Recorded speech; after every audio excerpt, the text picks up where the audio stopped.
The red warning lights flashed across the bridge of the human ship Eternal Dawn. Lieutenant Hannah Kim gripped her station as the ship shook violently around her.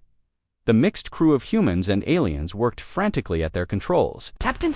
"The quantum core is failing," shouted Engineer Park from his station. His voice was tight with fear. "We have maybe 10 minutes before it explodes."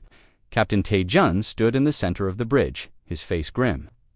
He was a tall man with graying hair and kind eyes that now held terrible worry. Behind him, the main screen showed the asteroid field that had damaged their ship. Sharp rocks floated in space like deadly teeth. "How did this happen?" Tae-jun asked. "The asteroids had metal in them that we could not detect," Park replied. "When we tried to jump to light speed, the metal created feedback. It damaged the quantum core housing." Hannah looked at her readings. The numbers were bad, very bad. The core that powered their ship was breaking apart at the smallest level.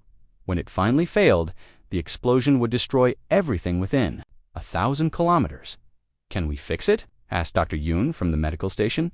She was the ship's doctor, a small woman with steady hands and a calm voice. "Not from here," Park said. "Someone would need to go inside the core chamber and manually shut down the quantum reaction. But the radiation levels in there would kill anyone in minutes." The bridge fell silent except for the alarm sounds. Everyone knew what that meant. Going into the core chamber was a death sentence. "Where is Chief Engineer Veltar Tae-jun?" asked suddenly. Park checked his screen. He went to check the damage in Section 7 about an hour ago. That area was sealed off when the core started. Failing, Hannah's heart sank. Veltar was their best engineer. He was also her friend. The Velkari alien had served on human ships for 3 years. He had a wife and 3 children back on his home world. More importantly, he was the only one who truly understood the quantum core system. "Can we get him out?" Tae-jun asked. "Not without opening the blast doors," Park replied. "But if we do that, the radiation will flood that entire section. Anyone in there would die in seconds." Tae-jun closed his eyes. Hannah could see him thinking, weighing options that no captain should ever have to consider.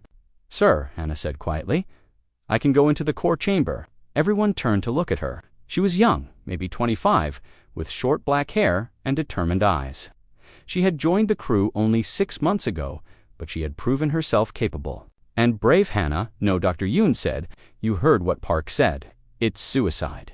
"Someone has to do it," Hannah replied. "If we don't shut down the core, we all die anyway. At least this way, most of us live." "But you're not an engineer," Park protested. "You might not be able to fix it."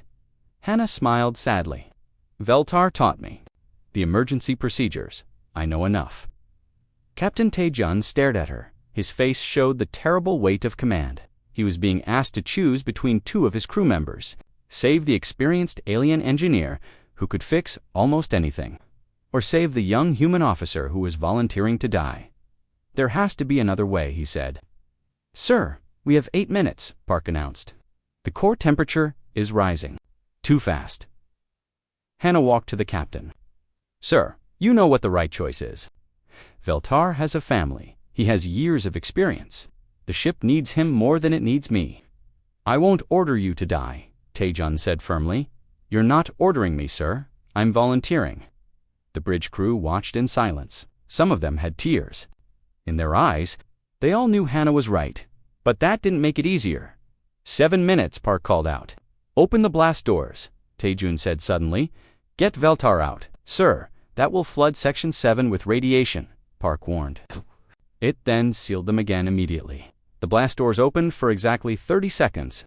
It was enough time for Veltar to escape. But it also meant that Section 7 was now deadly to enter. Veltar ran onto the bridge, his blue-scaled skin pale with fear. When he saw the readings, his large eyes widened. "The core is critical," he said in his careful English. "Someone must go inside and shut it down manually." "I'm going," Hannah said. Veltar looked at her, then at the captain. His people were very logical, but they also understood honor and sacrifice. "I should go," Veltar said. "It is my job." "No," Hannah replied firmly.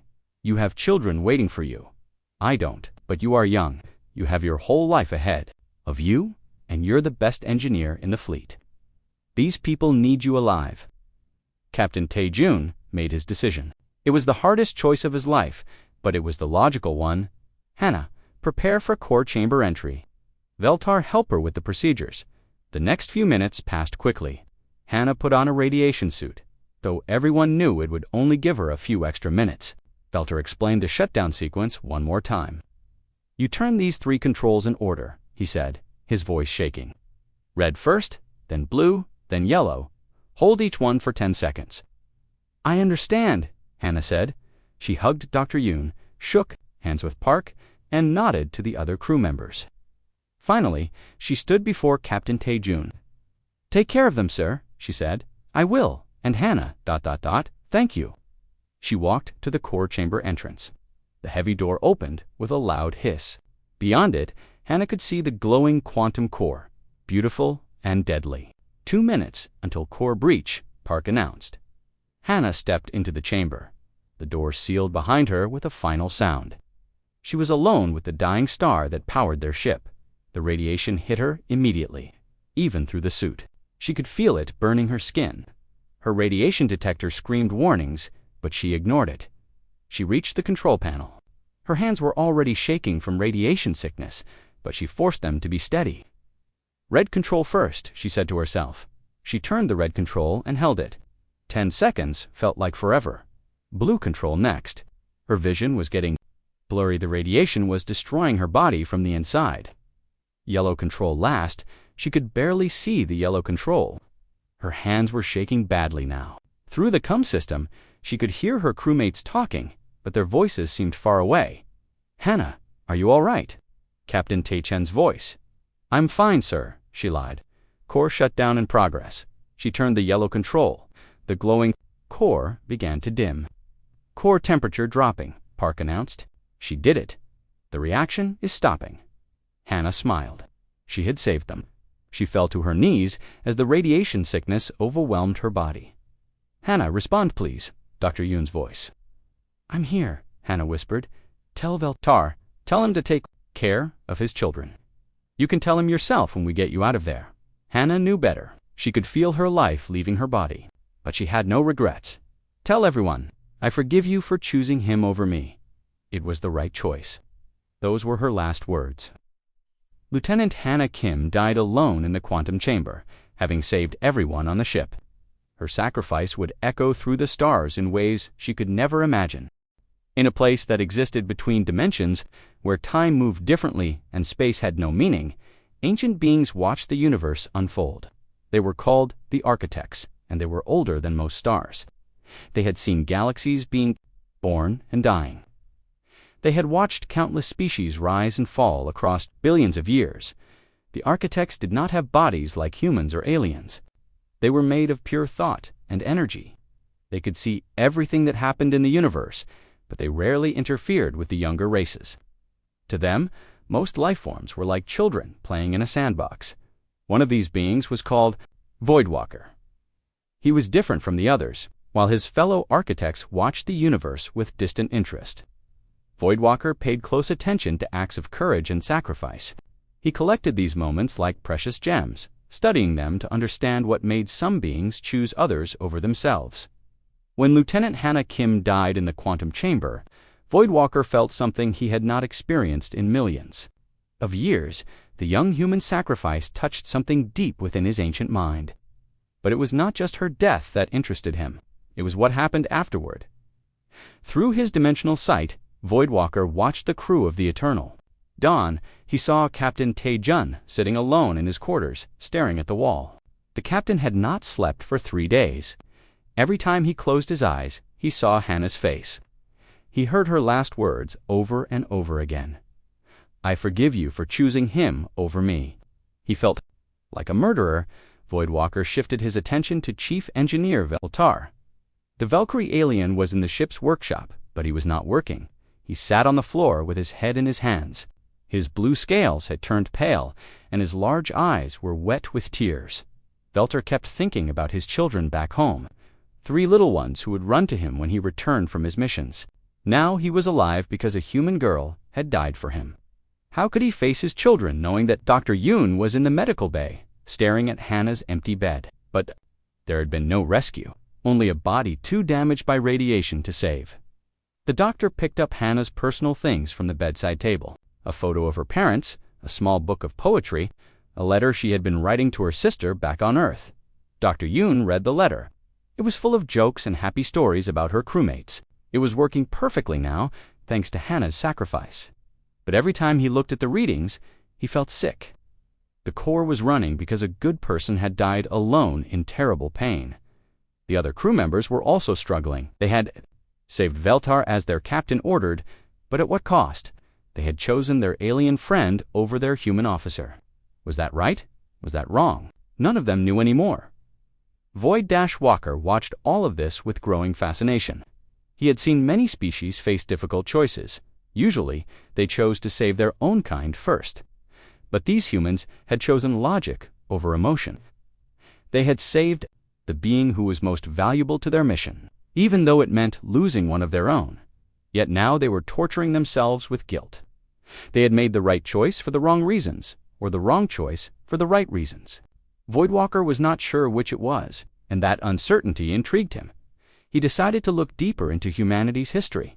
Using his vast consciousness, he searched through time and space, examining every human act of sacrifice. He saw a human soldier throw himself on an explosive to save his friends. He saw a mother run into a burning building to save a child who was not her own. He saw a doctor stay with plague victims when she could have escaped to safety.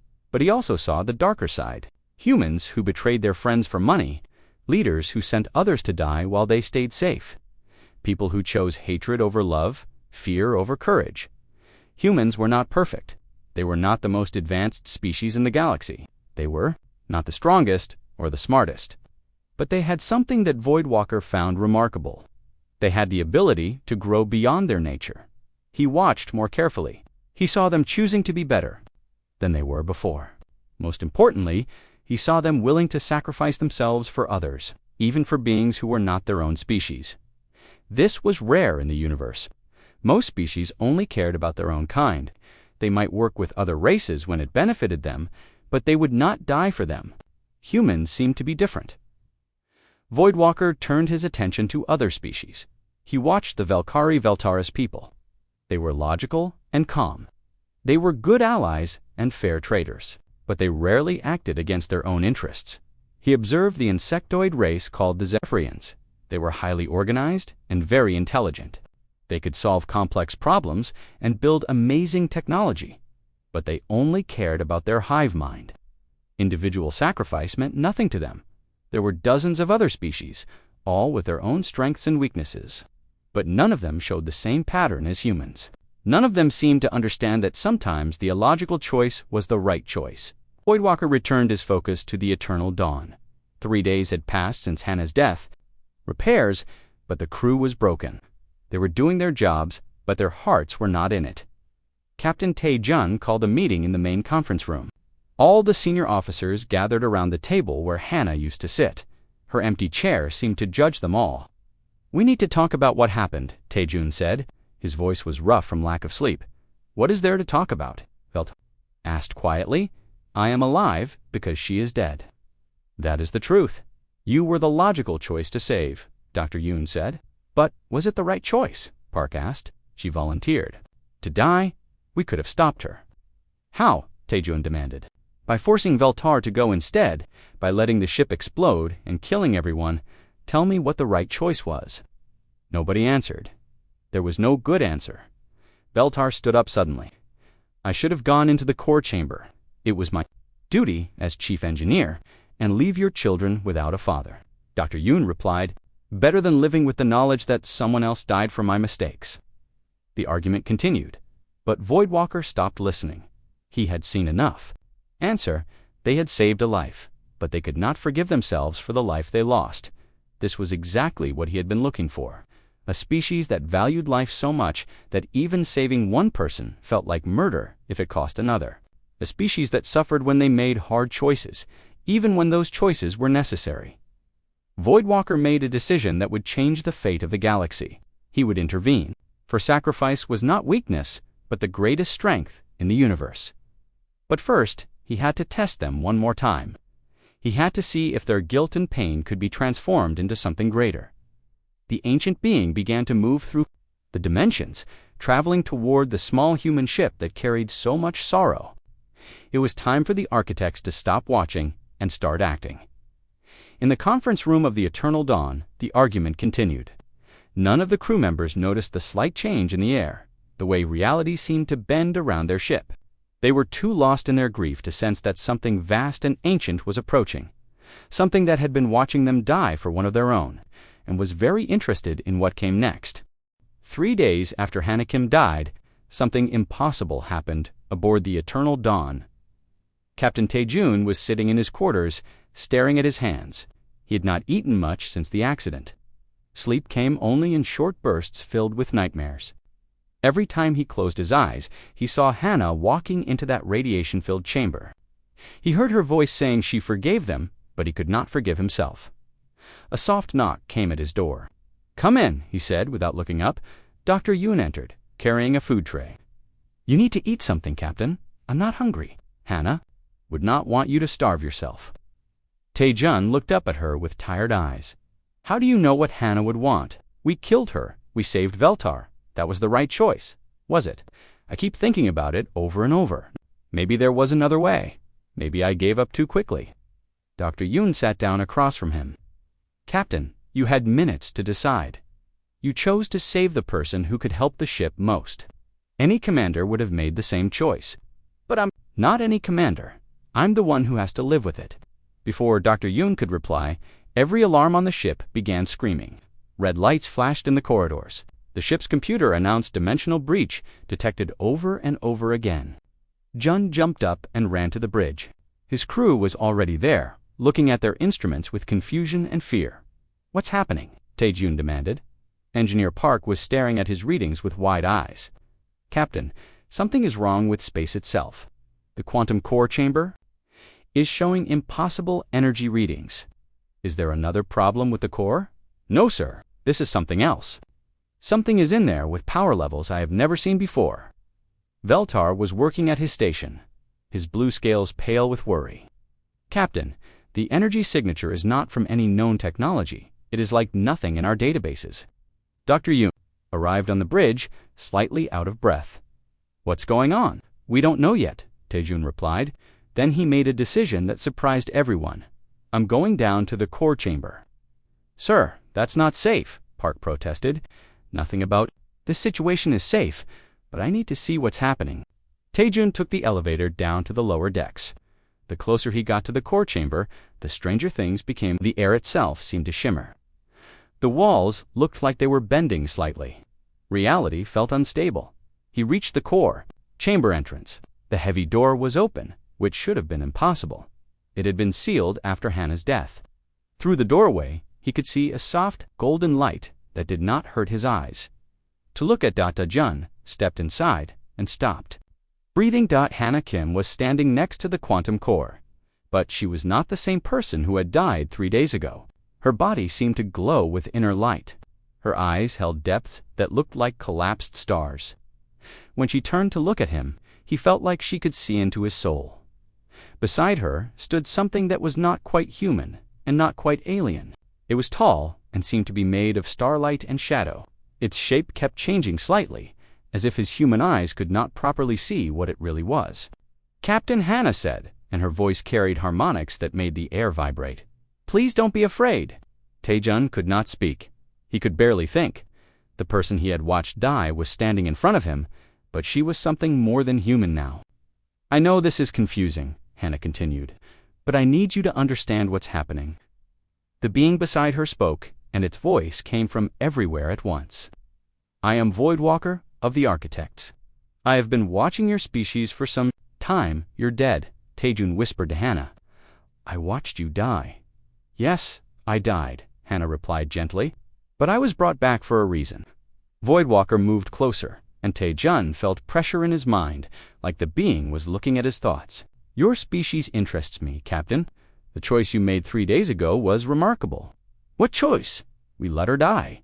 You chose logic over emotion. You saved the being who was most valuable to your mission, even though it caused you great pain. This shows wisdom." Taejong felt anger rising in his chest.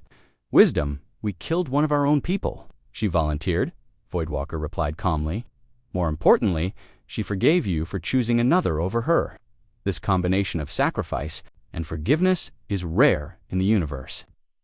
Hannah stepped forward. Captain, he's telling the truth. What happened to me? What you all went through? It matters more than you know. I don't understand any of this. Voidwalker's form shifted, becoming slightly more human-like. There's a great darkness coming to this galaxy, Captain Ancient. Races that view newer species like yours as insects to be destroyed. They call themselves the hegemony. What does this have to do with us? Everything. They are coming to destroy human and Velkari space. Your fleets cannot stop them. Your weapons are like toys compared to theirs.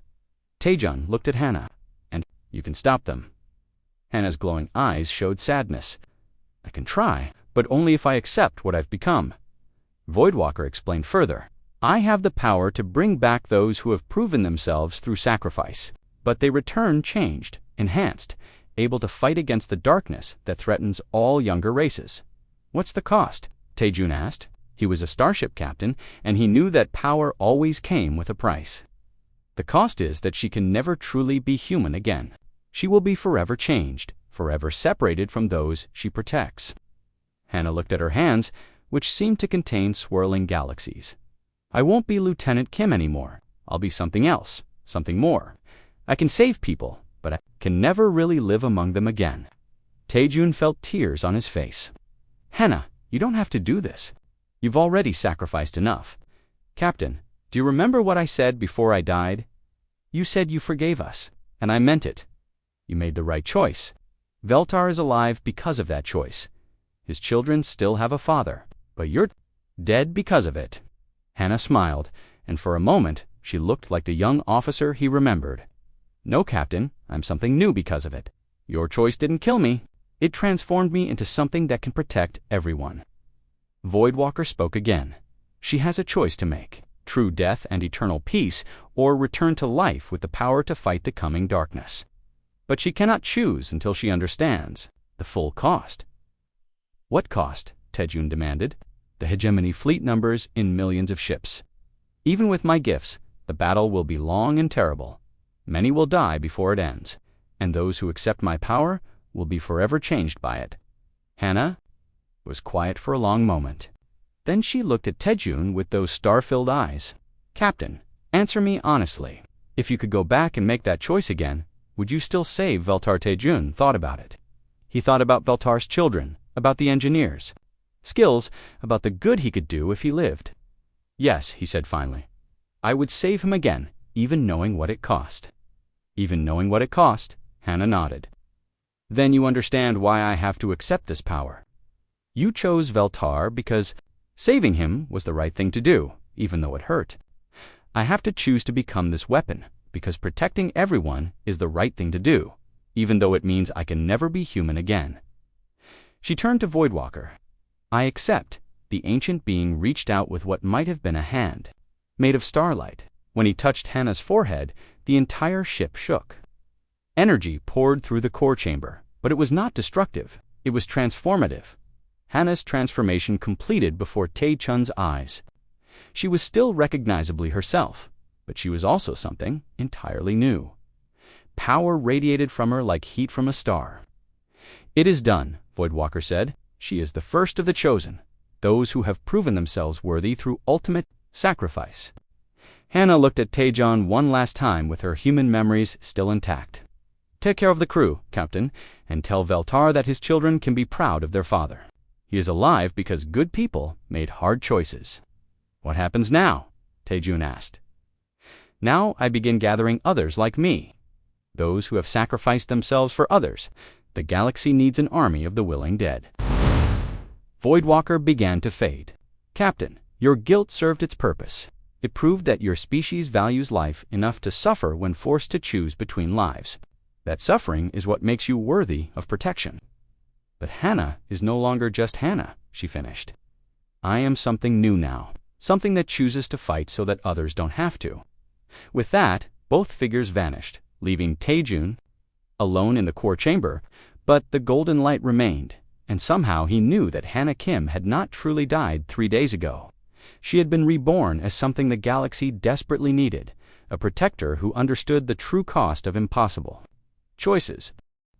The news of Hannah Kim's return from the dead spread through human and Valkyrie space like wildfire. Within days, every ship captain, every station commander, and every government official had heard the impossible story.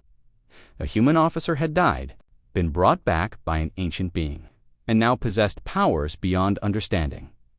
Most people did not believe it at first. Admiral Seo Jin was sitting in her office on Luna Station when Captain Tae Chen's report arrived. She read it 3 times, then called him on the communication system.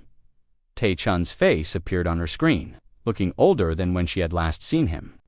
"Admiral, I know how it sounds. It sounds insane. Captain, you're telling me that one of your officers came back from the dead with magical powers? Not magical, Admiral, something else. Something that goes beyond our understanding of physics." Admiral Seo had known Tae-jun for 15 years.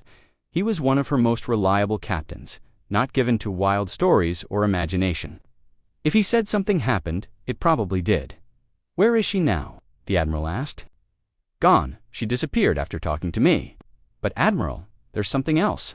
We're detecting strange energy signatures all across human space. Ships are reporting impossible things." The Admiral pulled up her latest reports. In the past week, there had been dozens of strange incidents. A cargo ship near Proxima Centauri reported seeing a woman made of light appear in their engine room, then vanish.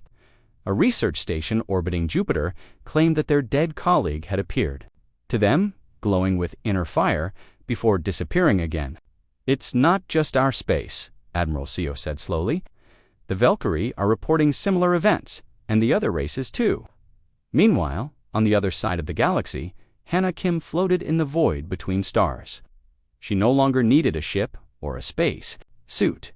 Her transformed body could survive in the vacuum of space, drawing energy directly from the cosmic background, radiation that filled the universe. She was learning to use her new abilities. With a thought, she could travel faster than light without any ship. She could see across vast distances, detecting life signs on planets hundreds of light years away. Most importantly, she could sense death. Every time someone died performing an act of sacrifice, she felt it like a pulse in her mind. A Valkyrie medic named Kolmesh had died saving human refugees from a plague. A human pilot named Woojin had crashed his fighter into an asteroid to save a colony ship. An insectoid scientist had exposed herself to radiation to develop a cure for a disease killing her people. All of them had died for others. All of them were worthy. Hannah appeared first to Kolmesh.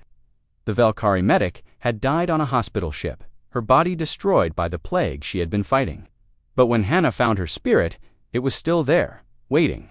"I do not understand," Kolmesh said when she saw Hannah's glowing form.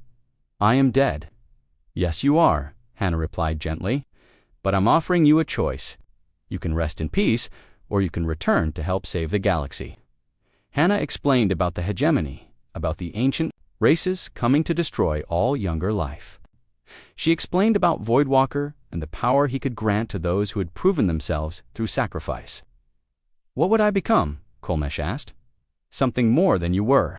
Something that can heal entire fleets, make ships nearly indestructible. But you would never be fully Valkyrie again." Kolmesh thought about the humans she had died saving, children with bright eyes and curious minds, adults with hopes and dreams. "If I can protect them, then I accept." Golden light surrounded the dead Valkyrie medic. When it faded, she had been transformed just as Hannah had been. Her scales now seemed to be made of flowing silver, and her eyes held the same stellar depths. Next, Hannah found Woojin. His sacrifice had saved 3,000 colonists, including many children. "I remember you," he said when Hannah appeared to him. "You're the officer who died saving her ship. And you're the pilot who died saving strangers. We have that in common." Hannah offered him the same choice. Woojin looked at his hands, remembering the moment he had turned his fighter toward the asteroid. "Will I be able to fly again?" he asked. "You'll be able to fly through space itself, without any ship. You'll be faster than anything the enemy has. Then I accept those colonists deserve to live." One by one, Hannah found others. the insectoid scientist called Clickwhistle, who had developed her cure just moments before the radiation killed her. A crystalline being named Resonance, who had shattered himself to seal a breach in his people's protective dome. A gas dweller called Flowing Wind, who had absorbed toxic chemicals to save his floating city. All different species, all united by one thing. They had chosen to die so others could live. As each one accepted Voidwalker's gift, they were transformed into something beyond their original nature. They became the Chosen, warriors who had proven their worth through ultimate sacrifice. But the galaxy was not sitting still while Hannah gathered her army deep in the space between galaxies. The hegemony had been watching these resurrections with growing alarm. They were ancient beings who had ruled the cosmos for millions of years. To them, younger races like humans, Velkari, and the others were nothing more than bacteria that had grown too numerous. The eldest of the hegemony, a being so old he remembered when the Milky Way was young, called his war council together. "The contamination has grown worse," he announced to the assembled ancient beings. "Now the younger races are wielding power that does not belong to them." "How is this possible?" asked another elder, her voice like the sound of dying stars. "We eliminated the architects long ago. Apparently, we missed one, and he has decided to interfere with the natural order." The hegemony had a simple philosophy. Only the ancient races deserved to exist. Younger species were temporary annoyances that needed to be cleansed from the universe before they could cause real problems. They had done it before, many times. When a young race became too advanced or too numerous, the hegemony would arrive with their massive fleets and erase them from existence. It was not personal. It was simply maintenance, like cleaning mold from a wall. But now, something had changed. The dead were returning to life with powers that challenged even the hegemony's ancient technology. "We accelerate the timeline," the eldest decided. "Send the advanced fleets immediately. If we allow this contamination to spread further, it may become impossible to contain." "What of the architect?" asked the third elder. "We will deal with him as we dealt with the others. No being, no matter how ancient, can stand against the full might of the hegemony." The War Council dispersed, and orders went out across the vast hegemony fleet. Ships that had been preparing for a methodical conquest now prepared for immediate assault. Back in normal space, Hannah felt the change like a cold wind across her consciousness. The enemy was coming sooner than expected. She gathered her Chosen together in the empty space between star systems. There were 12 of them now, each one representing a different species, each one transformed by their willingness to die for others. "They know about us," Hannah told her assembled warriors. "The hegemony is accelerating their invasion." Kolmesh, her silver scales reflecting starlight, asked, "How long do we have? Weeks, maybe days." "Their scout ships are already crossing into our galaxy." Wu Jin, who now appeared as a figure made of controlled plasma, clenched his energy fists. 12 of us, against millions of them, the odds are not good." "No," Hannah agreed, "but we have something they don't understand. We've already died for others. We have nothing left to lose and everything to protect." Clickwhistle, her insectoid form now crackling with bioelectric energy, clicked her mandibles thoughtfully. "We need more Chosen. 12 is not enough." "I know," Hannah replied, "but finding the worthy dead takes time. We'll have to fight with what we have." She looked at each of her companions, these beings who had chosen sacrifice over survival. They were no longer human, Velkari, insectoid, or any other single species. They were something new, the Chosen, united by death and reborn for war. "The first hegemony scouts will arrive at the outer colonies within days," Hannah announced. "We'll meet them there. Show them what happens when gods underestimate the power of sacrifice." In the distance, space began to ripple as the first hegemony. Ships dropped out of their faster-than-light travel. They were massive vessels, each one capable of destroying entire solar systems. But they had never faced an enemy that grew stronger through loss, that found power in selflessness rather than conquest. The war for the galaxy was about to begin. The battle for New Sol Station lasted 3 days and changed the nature of war forever. The hegemony arrived with 50 ships, each one capable of destroying entire fleets. Their plan was simple: eliminate the station and its 2 million inhabitants. Then move on to the next target.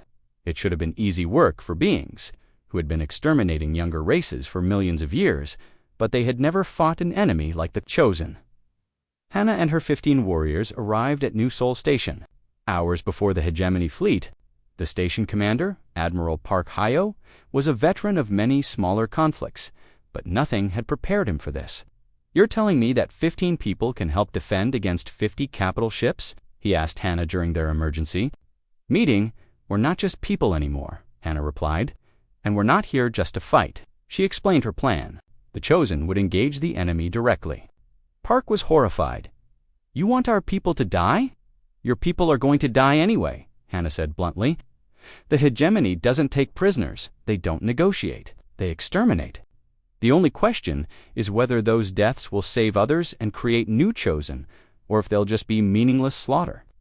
When the hegemony fleet dropped out of hyperspace, they expected to find a helpless station filled with terrified civilians. Instead, they found the Chosen waiting for them. The battle began when Wu Jin, the ancient beings aboard that vessel, had weapons that could shatter moons. Jin passed through their shields like they were not there, melted through their hull, and began tearing apart their ship from the inside. The massive vessel, larger than most cities, began to list and burn. The other hegemony ships opened fire, but their targets were not standing still.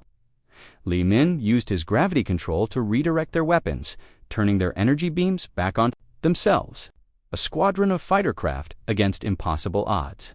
Her small ships were outnumbered 1,000 to 1, facing weapons that could vaporize them with a single hit. She ordered, "We're going to ram their command ship." It was suicide, and everyone knew it. Fleet. One by one, her pilots were destroyed by enemy fire. But their sacrifice created an opening that the station's cruisers could exploit.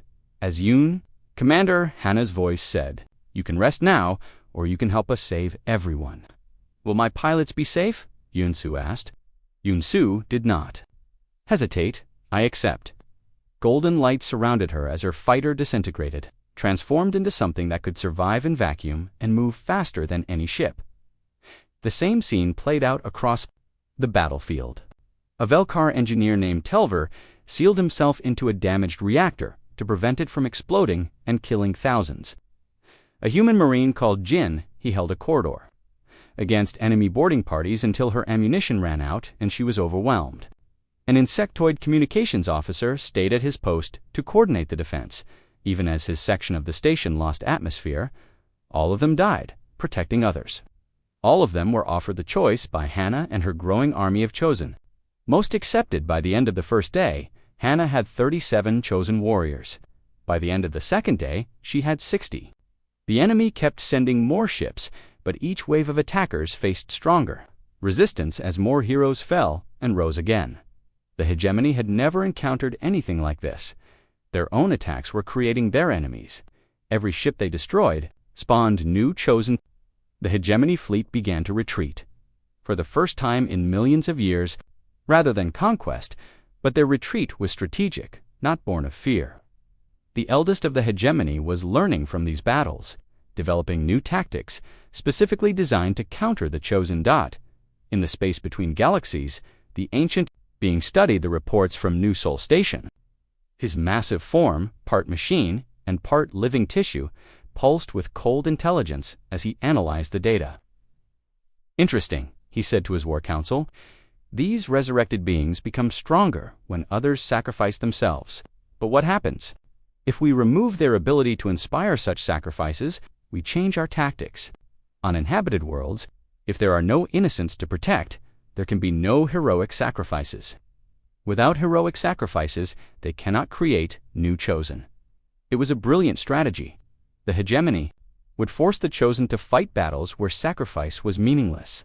Deep in the hegemony's ancient archives were records of the last Architect War, information about weapons specifically designed to kill beings like the Chosen, weapons that could destroy not just their transformed bodies, but their very souls, preventing any possibility of resurrection or return.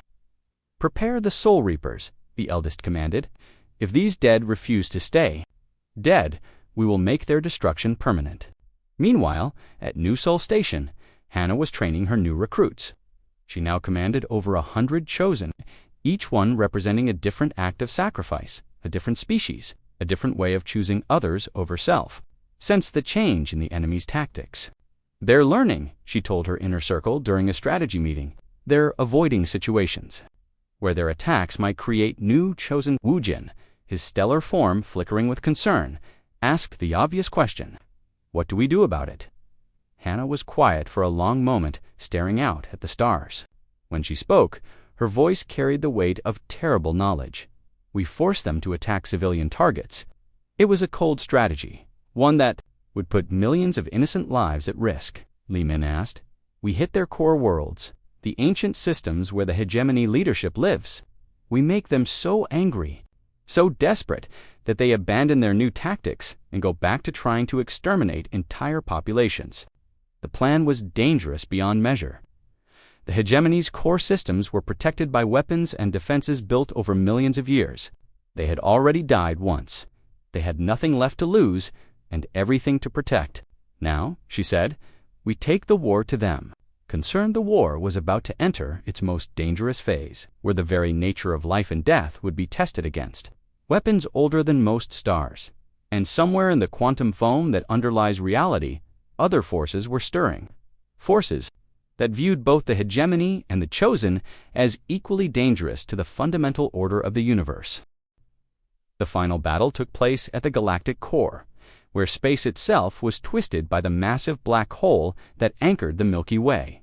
Here, in the most dangerous region of the galaxy, the hegemony had built their ultimate fortress. Hannah approached. With an army of 300 chosen, each one a being who had died protecting others and chosen to return as something more than they were. Behind them came the combined fleets of every younger race in the galaxy, humans, Valkyrie, insectoids, crystalline beings, and dozens of others. But the hegemony was ready for them. The eldest himself waited at the center of their fortress, a massive structure that wrapped around the black hole like a metal moon. His form had grown over millions of years, part flesh, part machine, part pure energy.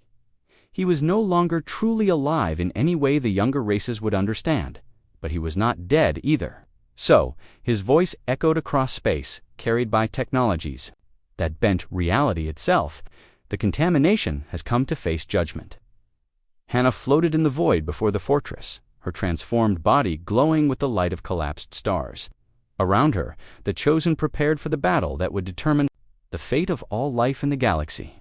We've come to stop you, she replied, to end your war against the living. The eldest laughed, a sound like planets cracking. Living, you are not living, child. You are abominations, dead things that refuse to accept their nature. We are here to restore the natural order. The natural order, according to you, but you're not gods, no matter what you think. You're just old. Age brings wisdom. Wisdom brings the right to rule. We have earned our dominion over this galaxy through millions of years of existence. You've earned nothing, Hannah shot back. You just happened to be born first. That doesn't give you the right to murder entire species. The argument might have continued, but Voidwalker himself appeared between them, his ancient form dwarfing even the eldest's massive presence. Enough, the architect said. This war has gone on long enough. It ends here. The eldest turned his attention to the being he had thought long-dead Voidwalker. We destroyed your kind eons ago. How do you still exist? You destroyed my body, not my essence. I have been waiting, watching, learning, and now I have found something worth returning for. He gestured toward Hannah and her army of chosen. These beings understand what you have forgotten. True power comes not from age or technology, but from the willingness to sacrifice for others. Sentimental nonsense, the eldest replied. Power comes from strength, from the will to use that strength. We have both. Then prove it. What followed was a battle beyond the understanding of normal physics. The hegemony unleashed weapons that could tear holes in space-time itself. The Soul Reapers, devices designed to destroy the very essence of beings like the Chosen, fired beams of pure entropy across the battlefield. But the Chosen had learned something during their months of war. They had learned to share their power, to become more than the sum of their parts. When one fell to the Soul Reapers, the others absorbed their essence, becoming stronger rather than weaker. Wujin, burning like a supernova, flew through the hegemony's defensive screens and began tearing apart their fortress from the inside. Li Min used his gravity control to turn the black hole itself into a weapon, directing its impossible pull against the enemy ships. Kolmesh projected healing fields that protected entire fleets from the hegemony's reality-warping weapons. Commander Yunsu led squadrons of Chosen in attacks that defied the laws of physics, appearing and disappearing like ghosts made of starfire. But the true battle was between Hannah and the Eldest.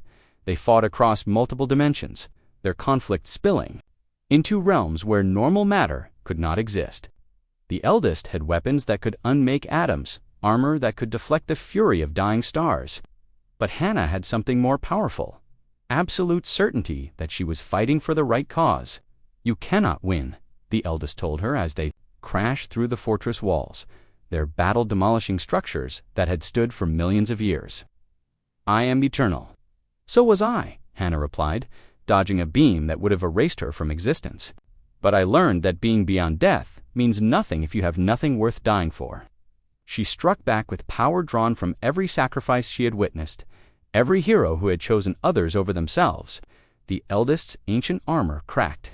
Under the assault, "You think your righteousness makes you stronger," he snarled. "I have seen civilizations rise and fall. I have watched stars be born and die. What are your few years of existence compared to my eons of wisdom?" "Nothing," Hannah admitted. But wisdom without compassion is just sophisticated cruelty.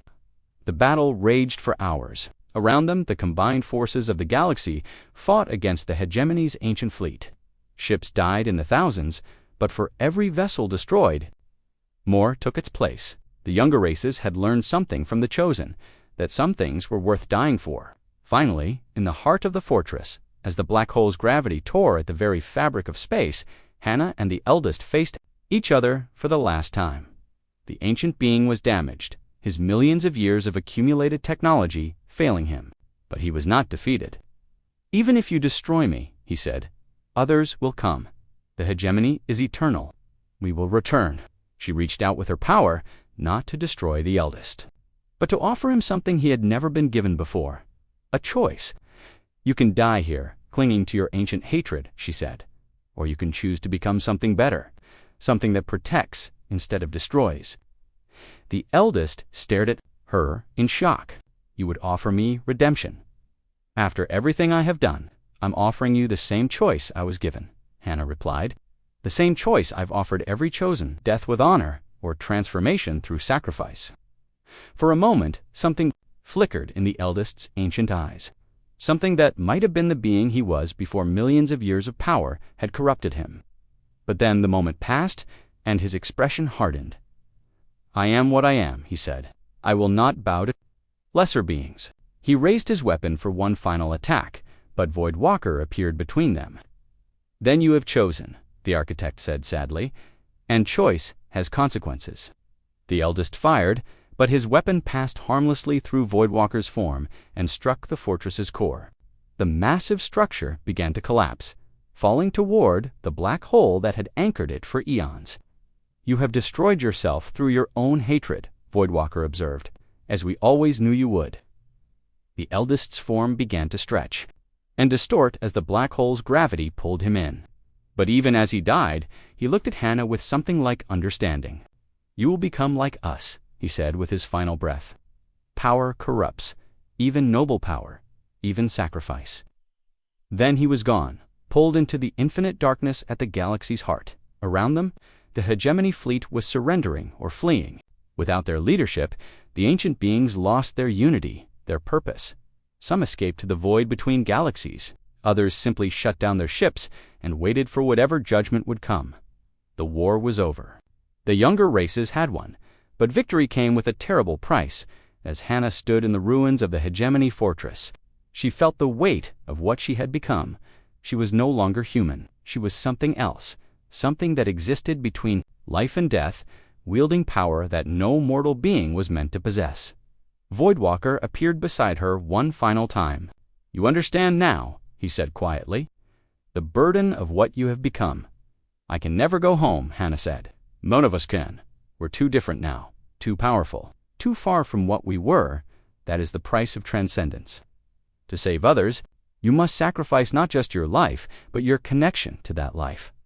Hannah looked out at her army of chosen, 300 beings who had died for others and chosen to return as something more. They were heroes, all of them, but they were also alone in a way that no normal being could understand. Was it worth it? She asked. Voidwalker gestured toward the galaxy beyond, where billions of beings would now live free from the hegemony's ancient tyranny. Ask them, he said. Ask the children who will grow up without fear. Ask the dreamers who can now reach for the stars. Ask the lovers who can build futures together. He began to fade as his purpose was finally complete. But remember this, Hannah Kim. Your crew's choice to save Veltar over you was not a betrayal. It was the first step in a divine plan. Their impossible decision created the catalyst for your transformation. Their logic over emotion, their sacrifice of the few for the many, taught you the true meaning of choice. What happens now? Hannah asked. Now you watch over them.